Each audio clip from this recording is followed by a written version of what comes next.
Annelies Melema. Mingke. Mingke saja. Aku pribumi.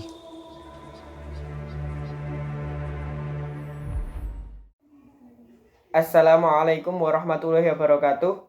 Di sini kami akan memaparkan hasil analisis unsur intrinsik dan unsur ekstrinsik film Bumi Manusia. Saya, Maftuhul Anwar, nomor 19, akan menjelaskan tentang unsur intrinsik yang berupa tema.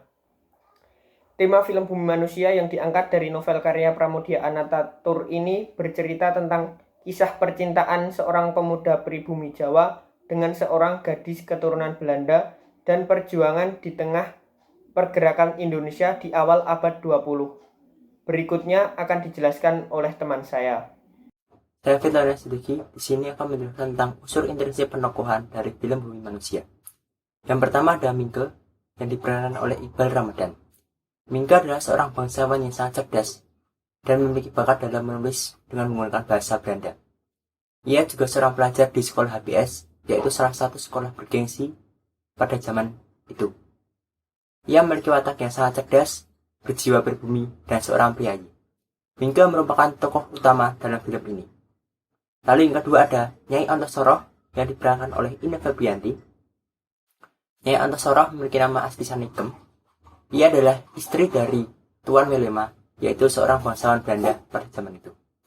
Ia memiliki watak yang sangat mandiri, tegas, bijaksana, dan sangat tegar. Lalu yang ketiga ada Robert Surhoff yang diperankan oleh Jerome Kurnia. Ia adalah seorang teman Mingke di sekolah HBS, memiliki watak yang sangat sombong, selalu merasa tinggi dari orang-orang pribumi karena keluarga negaraannya yang merupakan orang Belanda. Apalagi dari orang-orang pribumi yang lebih maju daripada dirinya. Lalu yang keempat ada Anis Melema yang diperankan oleh Mamat Biyong. Anis Melema adalah seorang Indo-Belanda, memiliki watak yang pendiam, manja, dan labil. Lalu yang kelima ada Robert Melema. Robert Melema adalah putra pertama dari Nyai Antasoroh dan Tuan Melema. Ia adalah kakak dari Annelies Melema.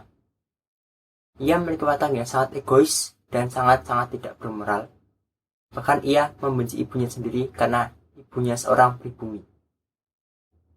Selanjutnya akan dilanjutkan teman saya. Nama saya Ditya Kurniawan, nomor 1 dan 1241. Di sini saya akan menjelaskan unsur intrinsik dari novel Bumi Manusia, yaitu bagian alur. Secara keseluruhan, novel Bumi Manusia ini adalah beralurkan maju mundur. Tetapi di sini saya akan membahasnya menjadi 3 tahap, yaitu tahap awal, tahap tengah, dan tahap akhir. Pada tahap awal ini diceritakan bahwa ada seorang pria pribumi yang bernama Mingke. Mingke ini adalah seorang yang bersekolah di HBS, yaitu sekolah milik Belanda. Dengan kecerdasannya karena ia bersekolah, ia mengembangkan kreativitasnya di bidang karya tulis. Dan karya tulisan ini dimuat di berbagai media pada saat itu. Karena pada saat itu berlatarkan tahun 1800-an, jadi banyak media yang mengunggah hasil karyanya dalam koran Belanda pada saat itu. Dan yang kedua adalah pada tahap tengah. Pada tahap ini penulis melukiskan keadaan Mingke yang mulai dekat dengan keluarga Annelies. Mingke mulai tinggal di rumah hartawan besar Tuan Melema. Mingke digambarkan sebagai seorang revolusioner. Ia berani melawan ketidakadilan yang terjadi pada bangsanya. Ia juga berani memberontak terhadap kebudayaan Jawa yang membuatnya selalu di bawah. Karena dianggap bahwa kebudayaan Jawa itu adalah kebudayaan pribumi, dan di situ orang-orang Belanda menganggapnya bahwa tidak setingkat dengan keadaannya. Karena kebanyakan orang pribumi itu adalah sebagai budak pada zaman berlatar belakang tahun 1800-an. Pada bagian ini juga diceritakan bahwa Mingke yang sempat menjalin asmara dengan Nyai putri dari Nyai Antasoroh dan Tuan Melema, yaitu Annelies, tetapi tidak mendapatkan restu dari kedua orang tuanya Mingke. karena orang kulit putih atau keturunan benda ini tidak cocok oleh orang pribumi Jawa pada saat itu. Kemudian Mingke pun dikehendakkan untuk pulang oleh ayahnya, tetapi Mingke tetap kukuh ingin mempertahankan hak asasi manusia pribumi pada saat itu dan kembali ke Wonokromo untuk belajar dan menjalin asmara dengan Annelies. Dan tahap ketiga pada bagian ini adalah tahap akhir. Pengarang menuliskan bahwa di sini menggambarkan klimaks pada saat Nyai Ontosoro. Nyai pada saat itu dianggap sebagai perempuan yang tidak memiliki norma kesusilaan karena statusnya sebagai istri simpanan.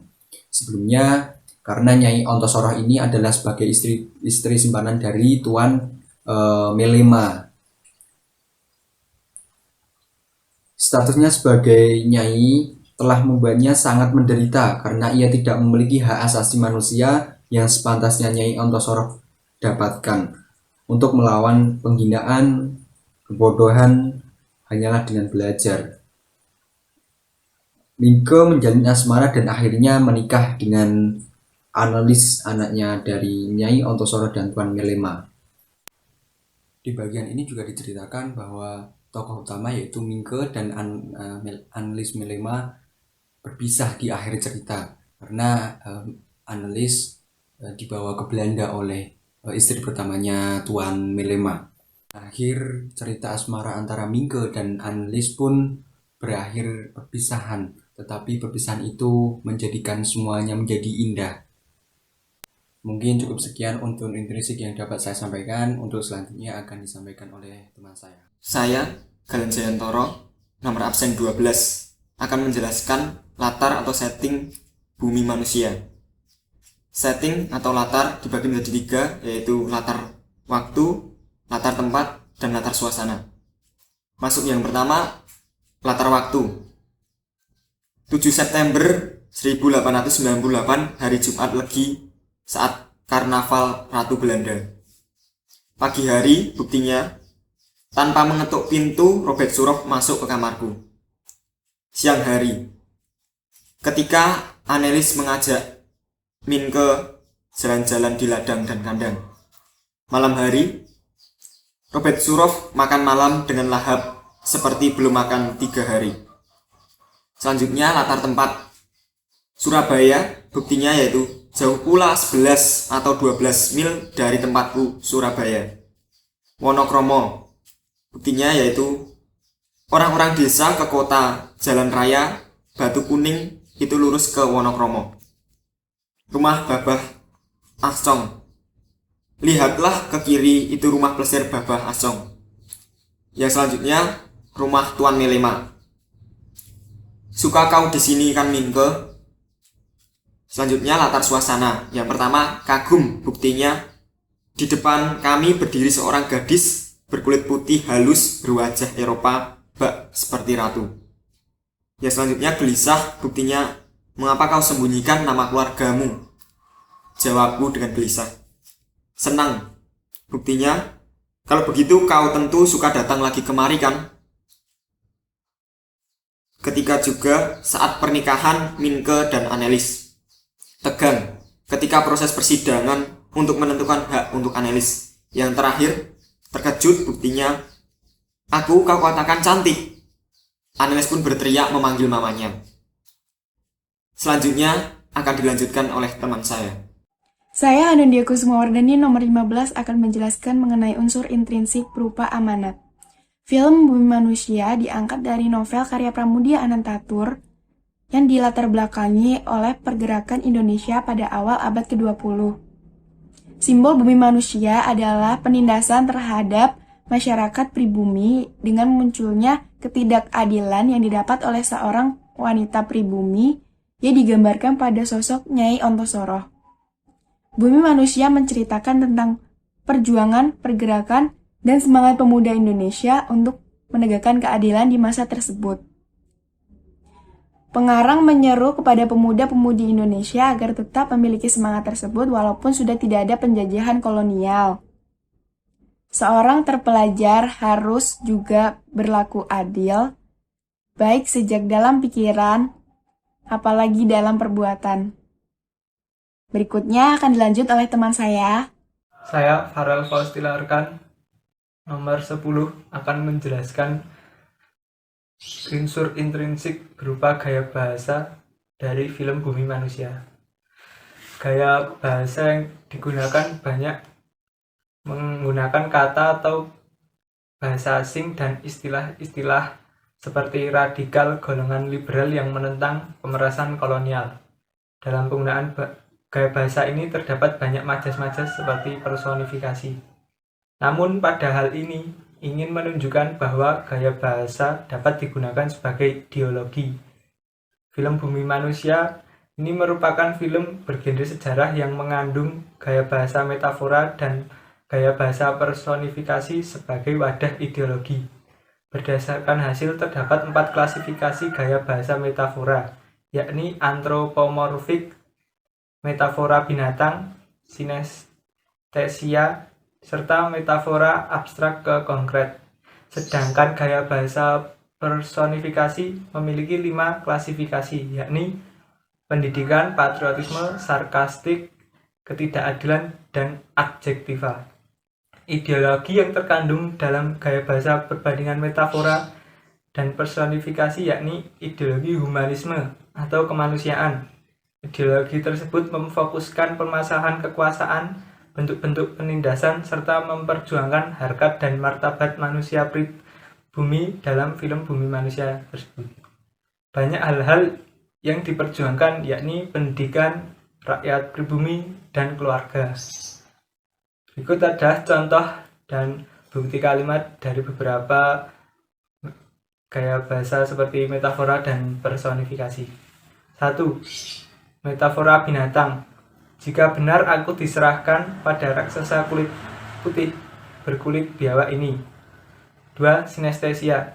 Pemuda itu tidak menyambut aku dengan pribumi. Lirikannya tajam menusuk. 3. Metafora abstrak ke konkret. Ahoi, si piloginik mata keranjang kita, buaya kita. Bulan mana sedang kau rindukan? 4. Patriotisme. Ya, setiap kali wujud Jawa disakiti orang luar, perasaanku ikut tersakiti. 5. Sarkastik. Setiap waktu mataku liar melihat ke ruang depan kalau ada tamu orang berkulit putih. Syukur itu tak ada. 6. Personifikasi adjektiva. Kebawelan paling gigih datang dari pemesan wanita. Mereka dicengkam oleh impian, kemudian yang rapuh itu dan hendak bergayutan abadi pada kemudian mimpi itu. Sekian penjelasan gaya bahasa dari saya. Berikutnya akan dilanjutkan oleh teman saya. Nama saya Krishna Harsha Saputra, nomor 18 akan menjelaskan unsur intrinsik berupa sudut pandang. Film Bumi Manusia ini menggunakan sudut pandang orang pertama dan seluruh penceritaan dalam film ini bertumpu pada pikiran, perasaan, dan catatan pribadi tokoh utama yaitu Mingke. Pada beberapa bagian, Mingke mengoper sudut pandang orang pertama kepada tokoh lain seperti Annelies Melema dan Nyai Ontosoroh. Berikutnya akan dilanjutkan oleh teman saya. Saya, Nabila Putri Ardiani, nomor 22, akan menjelaskan unsur ekstrinsik berupa biografi penulis. Pramudia Anantatur lahir di Blora pada 6 Februari 1925 dan meninggal di Jakarta pada 30 April 2006 pada umur 81 tahun. Secara luas, beliau dianggap sebagai salah satu pengarang yang produktif dalam sejarah sastra Indonesia. Pramudia telah menghasilkan lebih dari 50 karya dan diterjemahkan ke dalam lebih dari 42 bahasa asing. Pramudia dilahirkan di Blora pada tahun 1925 di jantung Pulau Jawa sebagai anak sulung dalam keluarganya.